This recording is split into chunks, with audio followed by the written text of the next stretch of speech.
मध्य प्रदेश के बांधवगढ़ में हुई 10 हाथियों की मौत में हुआ है बड़ा खुलासा। हाथियों की मौत जहरीली कोदो की फसल खाने से हुई थी।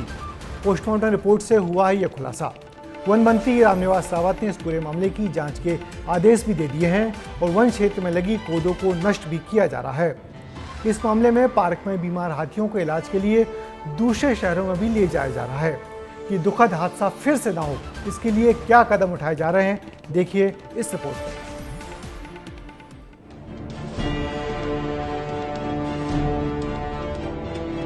उमरिया के बांधवगढ़ टाइगर रिजर्व में 3 दिन में 10 हाथियों की मौत हो चुकी है। अब इस मामले में बड़ा खुलासा हुआ है। बताया जा रहा है कि 10 हाथियों की मौत मल्टीपल ऑर्गन डैमेज होने से हुई। ये खुलासा पोस्टमार्टम रिपोर्ट में हुआ है, जिसमें हाथियों के पेट में बड़ी मात्रा में कोदो मिला है। कोदो एक प्रकार का अनाज होता है जिसमें लगी फंगस के कारण माइको नाम का टॉक्सिक बना और यही हाथियों के लिए जानलेवा साबित हो गया। ये वही जंगल है जहां पर हाथियों का झुंड रहता है और लगभग 70 हाथियों के झुंड में 13 हाथियों बीमार हुए थे, जिसमें 10 हाथियों की मौत हो गई है 3 दिन में। इतनी संख्या में हाथियों की मौत की खबर लगने के बाद अब वन विभाग ने कोदो की फसल 2 दिन में नष्ट करवाने के आदेश दिए हैं और बाकी हाथियों को सागर, जबलपुर, उत्तर प्रदेश के बरेली शिफ्ट किया गया है। और शेष पुष्टि के लिए इसके जो डेथ हुई है उनके विजरा कलेक्शन करके भेजे गए हैं। IVRI बरेली भेजा गया है, SFS सागर में भेजा गया है और इसके अलावा जबलपुर में शेष रिपोर्ट्स के लिए हमारा SWFH संस्था है, उसमें भेजे गए हैं। STF, WCC, NTCA के करीब 30 डॉक्टर जांच में जुटे हुए हैं और हैदराबाद और बरेली से विशेषज्ञ भी चर्चा कर रहे हैं। अब तक इस मामले में क्या कुछ हुआ है वो देखें। दरअसल 29 अक्टूबर को खबर आई 4 हाथियों की मौत हुई और इसमें 4 हाथी बीमार मिले। इसके बाद 30 अक्टूबर को वही बीमार 4 हाथियों ने दम तोड़ दिया। पोस्टमार्टम कर उन्हें दफनाया गया और 31 अक्टूबर की रात तक 2 हाथियों ने दम तोड़ दिया। पोस्टमार्टम रिपोर्ट में हाथियों की किडनी भी इन्फेक्टेड मिली है। इसकी जांच के लिए टीम लगाई गई है।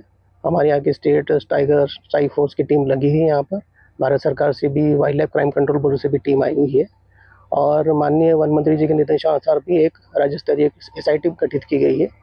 इनकी जो भी जांच रिपोर्ट रहेंगी और जो भी सामने आएंगे उसके अनुसार रणनीति हम लोग की बनाई जाएंगी कि भविष्य में ऐसी घटनाएं न हो। कोदो इनके लिए जैसी बताया जा रहा है कि टॉक्सिक है करके, तो हमारा यही रहेगा कि जहाँ पर हाथी विचरण कर रहे हैं उस एरिया में कोदो कम से कम, मतलब कोशिश रहेंगे कि उस एरिया में कोदो न बोए करके, जिसकी वजह से इनको नुकसान हुआ है। इधर इस मामले को लेकर विपक्ष के नेता उमंग सिंघार ने निशाना साधा है और कहा है कि सरकार वन्य प्राणी और आदिवासी विरोधी है। इधर वन मंत्री रामनिवास रावत ने भी उमंग सिंघार के बयान का पलटवार किया है। इस घटना को लेकर सरकार चुप है कि एक तरफ आप शस्त्र पूजन कर रहे हो और वन प्राणियों की आप रक्षा नहीं कर पा रहे हो, कि सरकार के मंत्री, वन मंत्री वोट मांग रहे लेकिन गणेश जी की पूजा भूल गए। मैंने इसके जांच के भी निर्देश दिए हैं, पूरा एरिया सील्ड करके जांच कराने के निर्देश दिए हैं, टीम गठित करने के निर्देश दिए हैं। टीम गठित हो गई और जांच भी हो रही है। इसकी गहन जांच और गहन परीक्षण, सब परीक्षण कराया जा रहा है। लेकिन बेहद दुखी है कि हमारे प्राणी जो हमारी पहचान है, जिन्हें गणेश जी के रूप में हम पूजते हैं, उनको हम नहीं बचा पाए। मामला बेहद गंभीर है। दरअसल मध्य प्रदेश के जंगलों में फिलहाल लगभग 150 जंगली हाथी हैं। इनमें से 70 हाथी अकेले बांधवगढ़ टाइगर रिजर्व के आसपास ही घूम रहे हैं। बाकी शहडोल, सीधी और उमरिया से सटे जंगलों में हैं। और यहाँ से अचानक 10 हाथियों की मौत की खबर आना प्रबंधन पर सवाल खड़े कर रहा है। अब देखना ये होगा कि कोदो की जो फसल है और जो हाथियां हैं बांधवगढ़ टाइगर रिजर्व में, उन हाथियों की सुरक्षा के लिए बांधवगढ़ टाइगर पार्क के प्रबंधक क्या कुछ इंतजाम करते हैं। उमरिया से विस्तार न्यूज के लिए चंदन श्रीवास। मध्य प्रदेश के जंगलों में हुई ये 10 हाथियों की मौत बेहद दुखद है।